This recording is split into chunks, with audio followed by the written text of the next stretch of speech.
আমি অলরেডি একটা ব্যবসা শুরু করেছি। খুব ভালো যাচ্ছে আলহামদুলিল্লাহ। ব্যবসা?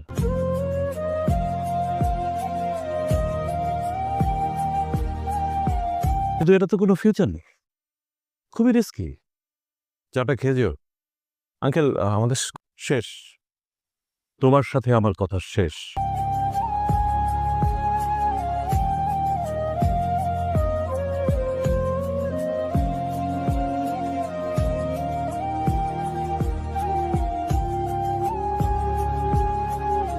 যার সাফল্যের কথা শুনে আমাদের তরুণ প্রজন্ম অনুপ্রাণিত হতে চায়, তিনি আর কেউ নন, আমাদের সকলের প্রিয় জনাব মাহির চৌধুরী।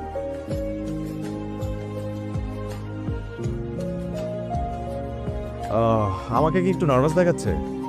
আমার গত 6 বছরের ছোট্ট একটা ক্যারিয়ারে আমি কখনো কোনো সম্বর্ধনা অনুষ্ঠানে যাইনি। তবে আজ কেন আমি এই অনুষ্ঠানে আসলাম? Any idea? শুধুমাত্র আমি ইউনিভার্সিটির স্টুডেন্ট এটা বলেই না। এখানে আসার আরেকটা কারণ বলতে পারেন, আপনারা সবাই তরুণ, ডিসকাশন ধরে নিতে পারেন আপনারা। আমাদেরকে তুমি করে বলেন স্যার। How nice. আমি এই কথাটা শোনার জন্য এতক্ষণ অপেক্ষা করছিলাম।